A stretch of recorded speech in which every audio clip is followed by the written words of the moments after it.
Have you ever suffered at the hands of the harshest critic in the world? I often do, telling me that my work isn't good enough, I haven't tried hard enough, denigrating the effort that I've made. I should have spent longer painting that model. The lines are too wobbly, the colours aren't rich enough, the shading isn't correct. Your chiaroscuro isn't as effective as it should be.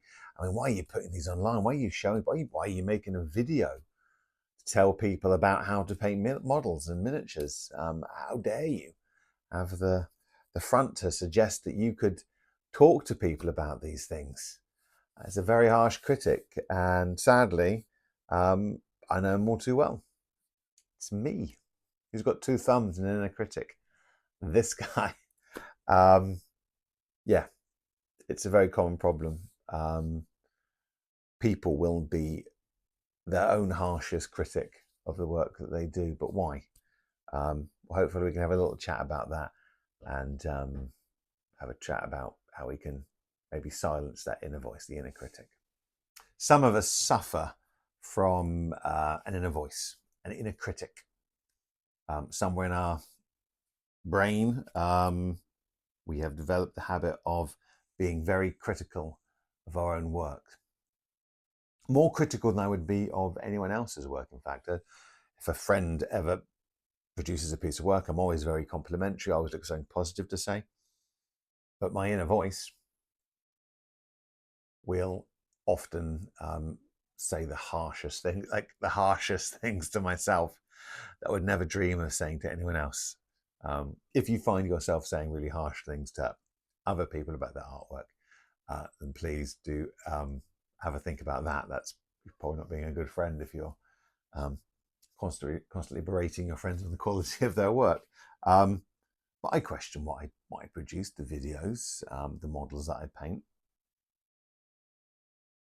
I constantly tell myself I'm not good enough. I look at something like Squidmar or Sam Lenz and these great painters out there, and I say to myself, well, my work isn't as good as theirs. I need to work harder. My lines aren't straight enough. The colors aren't vivid enough. You haven't really, that doesn't look metallic. There's a slight splodge there. And that just isn't fair to myself. To my voice will tell me to quit, to give up. But that's completely illogical, because the way you get better at something is from sticking at it. Ronaldo, the famous footballer, he kicked a football for the first time once.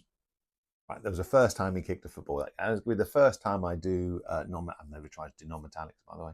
If I do, there will be a first time I do non-metallic metals. And do I imagine that it will be perfect the first time? Yeah, I know my inner critic will say, this looks like a load of blobs. I know, Ronaldo didn't do the perfect free kick the very first time he kicked a ball. You shouldn't be harsh on yourself. You shouldn't be judging yourself. If you taste a soup and the flavor's not right, add some more salt. You don't just throw the whole soup. You go, this is how I adjust this. This is how I make it better. And that's really, really, really important, that you take your inner critic and use it reliably, because it's really important to have an inner critic as well. To have, if you can't see the mistakes you're making, you don't get better. But if you're only seeing mistakes, then it's not going to make you happy. And that's really important, that you take that on so you can improve. Mistakes are great. I love mistakes. You can do something 100 times and it's perfect. The 101st time that you do it, 101st time that you do it, and that one time you get more from a mistake than you do from 100 successes. And that's really important to take on board. Just be generous with yourself. Be kind to yourself. I think that's something that in this world, everyone's so busy rushing around. You've got to be on all these platforms. You have to produce all this media. You've got to be got to be great at your hobby. Just be generous with yourself. Just be kind. Be kind to yourself. Be kind to the work that you're producing. I want to show you a couple of miniatures now. and I'll talk through how they make me feel, and I'll see what you think. This is a classic Warlock back from 1991, and I decided that I was going to try my best to replicate the paint scheme from this iconic model. Take some time and just see if I can use my skills to replicate this paint scheme. And here's what we got. But actually, is it really that bad? No, I'm being a bit harsh on myself here. Yes, the runes could be clearer, the splodges, the lines could be thinner, but overall, it's actually really good. Much better than I could have painted in 1991. And I think it's a really good attempt to replicate the colours and the painting style. And I only spent 90 minutes on it. I'm actually being really harsh on myself. Now, this is the Fugan I painted, and I'm much more happy with him. And he hasn't even got the right axe. I had to put a different axe on him. Why am I so much happier? Because I'm not comparing him to another paint scheme. I didn't try and replicate another paint scheme. I'm not comparing myself to someone else and the work that they've produced. I'm just looking at something that I painted just for fun. I'm just being so less critical of myself with this model. I decided to do an experiment, and I popped this up on the Plastic Crack Podcast Facebook page and asked their members for their opinion and honest feedback. And you know what happened?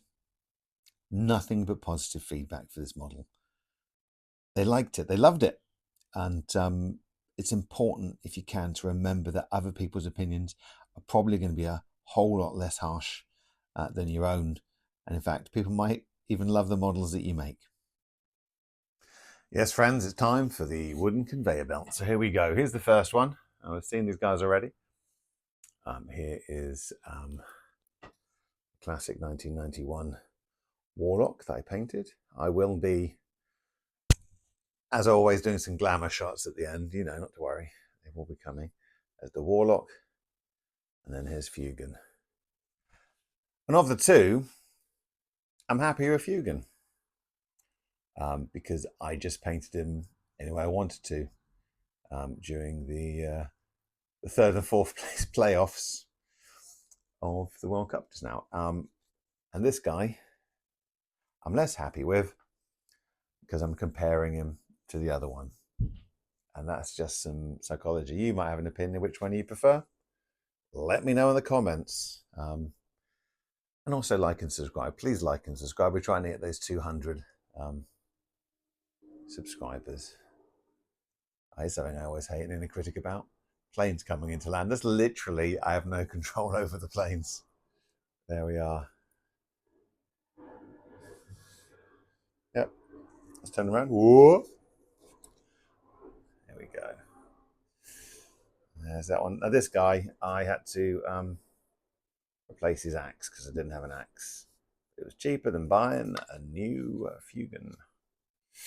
Yeah. I'm actually very happy with these guys.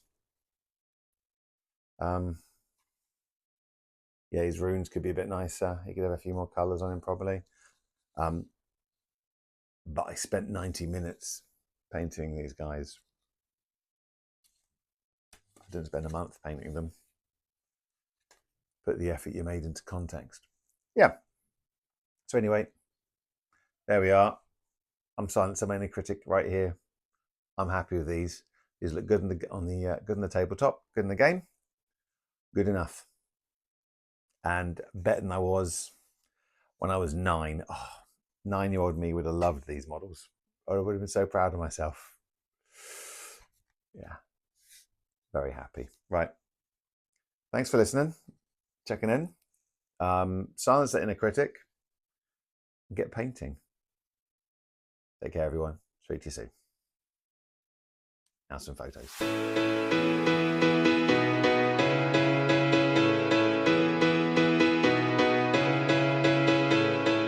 If you've enjoyed this video, please like and subscribe. Yep, click on that subscribe button, everyone.